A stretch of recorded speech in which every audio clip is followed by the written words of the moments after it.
नमस्कार, मैं हूं आपके साथ पूर्णिमा मिश्रा। हमारे खास प्रोग्राम क्या कहते हैं नरेंद्र मोदी में आज आपको सुनवाएंगे प्रधानमंत्री मोदी का वो ऐतिहासिक भाषण जो उन्होंने 27 अक्टूबर 2013 को पटना में दिया।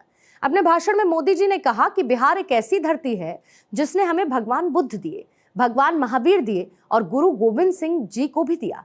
और जब देश भ्रष्टाचार में डूब रहा था, लोकतंत्र खत्म होने की कगार पर था, तब यही बिहार है जिसने जयप्रकाश नारायण जी को देश को दिया था। भाइयों बहनों, अगर रामायण काल को याद करें तो माता सीता की याद आती है। अगर महाभारत काल को याद करें तो कर्ण की याद आती है।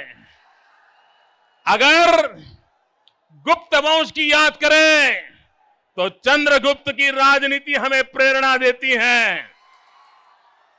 अगर हम गणतंत्र की बात करें तो आज भी वैशाली का गणतंत्र पूरे विश्व में सिरमौर है। अगर हम साम्राज्य की बात करें, सम्राट की बात करें, तो आज भी सम्राट अशोक के बाद कोई सम्राट याद नहीं हो आता है। अगर पाटलिपुत्र को याद करें तो पटना की हर गली याद आती है। अगर हम ज्ञान युग को याद करें तो नालंदा और तक्षशिला का स्मरण होता है। ये मेरा बिहार है भाइयों। और आधुनिक काल में चले जाएं, हिंदुस्तान की आजादी के दो पड़ाव, भारत की आजादी के दो पड़ाव, महत्वपूर्ण पड़ाव। एक महात्मा गांधी का चंपारण का सत्याग्रह और दूसरा गुजरात में गांधी का दांडी यात्रा का कालखंड। हिंदुस्तान की आजादी के ये दो महत्वपूर्ण पड़ाव है भाइयों बहनों। आज आप बिहार में हुंकार रैली कर रहे हैं, हुंकार रैली। ये हुंकार किसका है? यह हुंकार किसका है? यह हुंकार किसका है? यह हुंकार हिंदुस्तान के करोड़ों करोड़ों गरीबों का हुंकार है जो बिहार से उठा है। भाइयों बहनों, ये सीता माता की धरती है। और जब मैं सीता माता का स्मरण करता हूं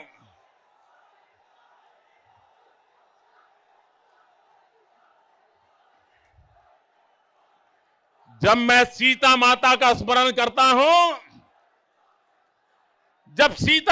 का अपहरण हुआ तो सारे वानर सीता माता को खोजने के लिए निकले। सारे वानर सीता माता को खोजने के लिए चले, लेकिन उनको कोई रास्ता नहीं सूझता था। कैसे जाए, कहां पहुंचे, सीता माता को कैसे खोजें। तब सभी वानर उधेड़बुन में थे। और जब सभी वानर उधेड़बुन में थे तो उस समय जांबुवंत की नजर हनुमान जी पर पड़ी। और उस समय हनुमान जी ने जांबुवंत को जो कहा था, भाइयों बहनों, हनुमान जी ने जांबुवंत को उसकी याद दिलाई थी, उसकी शक्ति का स्मरण करवाया था, उसके पूर्वजों का पराक्रम याद कराया था। और जांबुवंत जी ने हनुमान जी से कहा था,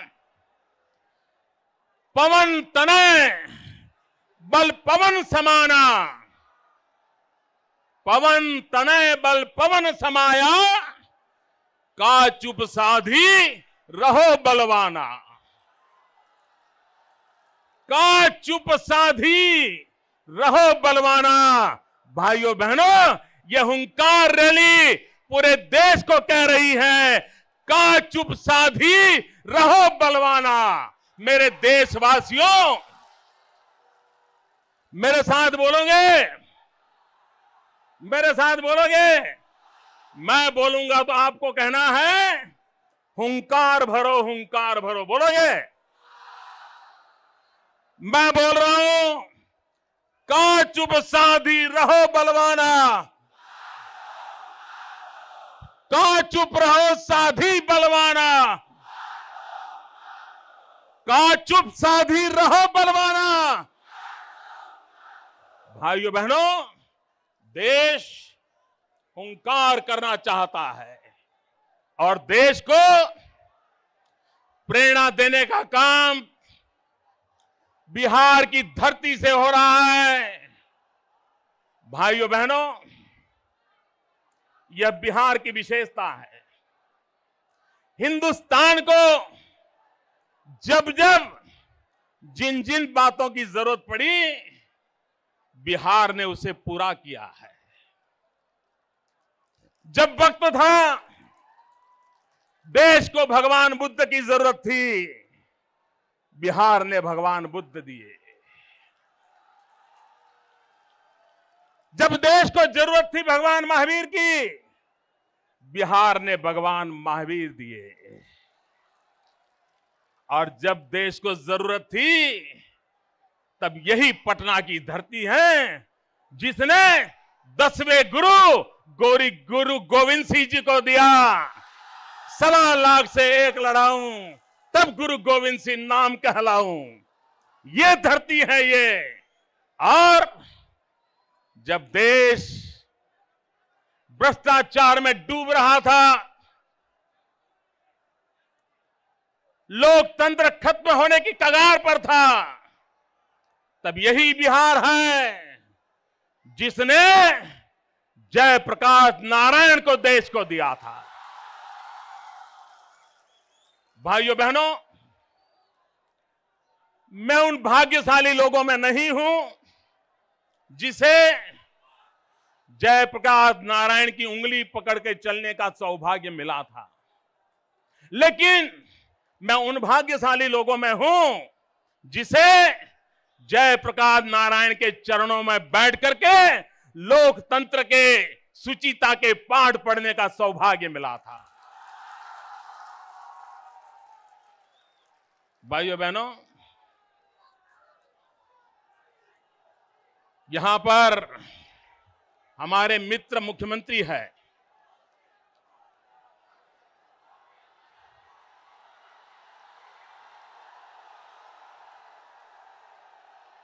मित्रों, यहां पर मुख्यमंत्री हमारे मित्र है। लोग मुझे पूछते थे कि आपके मित्र ने बीजेपी को क्यों छोड़ दिया। मैंने कहा, जो जेपी को छोड़ देता है वो बीजेपी को क्यों नहीं छोड़ देगा।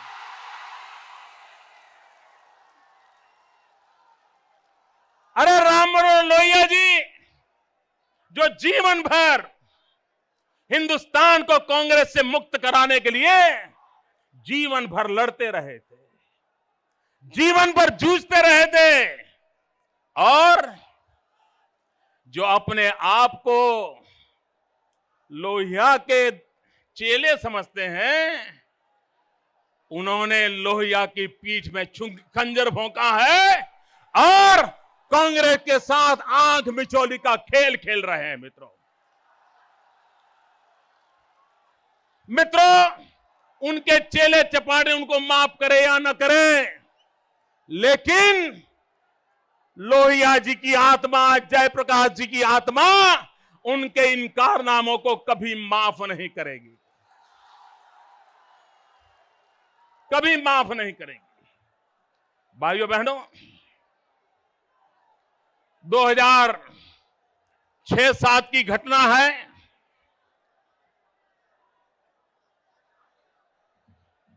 ये आपके मुख्यमंत्री हमारे मित्र गुजरात आए थे। कथा सुननी है? हाँ। वो गुजरात आए थे, एक शादी में आए थे, हम भी उस शादी में शरीक हुए थे। हम एक टेबल पर खाना खा रहे थे, शाम का समय था। ये हमारे मित्र, हमारे मेहमान थे। हमने उनको इतना जम करके खिलाया, इतना जम करके खिलाया, ढोकले खिलाए, खमन खिलाया, गुजराती दाल चखाई, गुजरात की कड़ी चखाई, हर प्रकार की मिठाई खिलाई। उनका पेट भी भर गया, मन भी भर गया। इतना आगता स्वागता की इतना गौरव हुआ था, क्योंकि मेहमान नवाजी करना ये मेरे देश की संस्कृति है, मेरे देश की परंपरा है। हमने भली भांति उसको निभाया था। भाइयों बहनों, सार्वजनिक जीवन के चरित्र होते हैं, सार्वजनिक जीवन के उसूल होते हैं। आपने देखा होगा, हमारे लालू जी मुझे गाली देने में कभी मौका नहीं छोड़ते थे। वो हमेशा कहते थे, मैं कभी मोदी को प्रधानमंत्री नहीं बनने दूंगा, ऐसा कहते थे। लेकिन 3 महीने पहले लालू जी को अकस्मात हुआ। हमारे राजीव प्रताप रूडी जी ने मुझे बताया कि लालू जी को अकस्मात हुआ, एक्सीडेंट हुआ है। मैंने उसी समय लालू जी को फोन किया, उनके खबर हाल पूछा, उनके स्वास्थ्य की चिंता की, और मैंने मीडिया को नहीं बताया। मैंने कहा चलो भाई, व्यक्तिगत बात है, क्या बताना है, शायद लालू जी को अच्छा लगे बुरा लगे। लेकिन मैं हैरान था। लालू जी ने मीडिया को बुलाया, बुला करके कहा कि देखिए गुजरात का मुख्यमंत्री, मैं इतनी गालियां देता हूं, फिर भी मेरे एक्सीडेंट के बाद मेरी खबर पूछता है।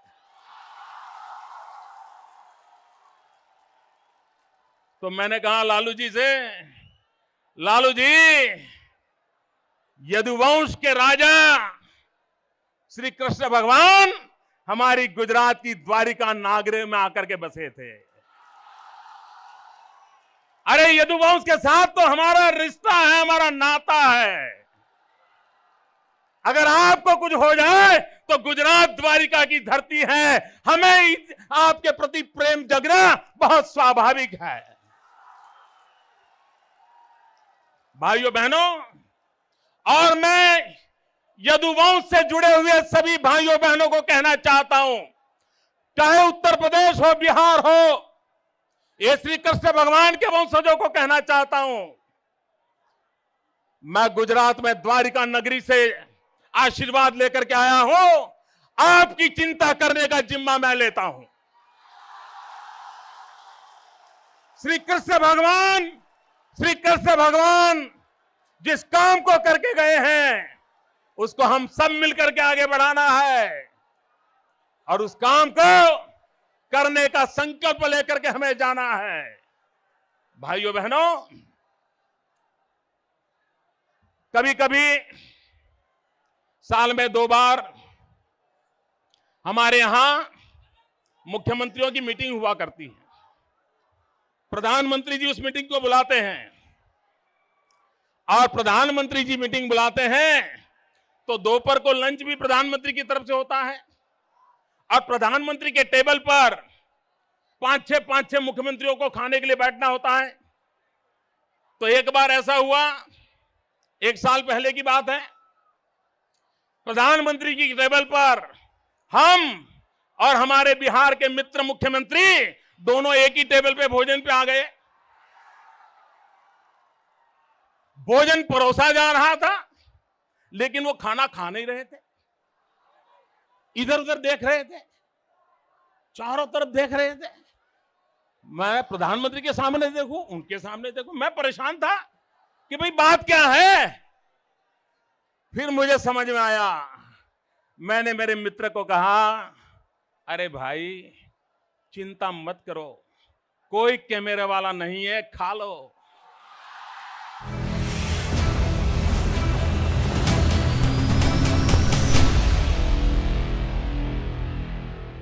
इस हेडलाइन के प्रस्तुत करता है पेज सफा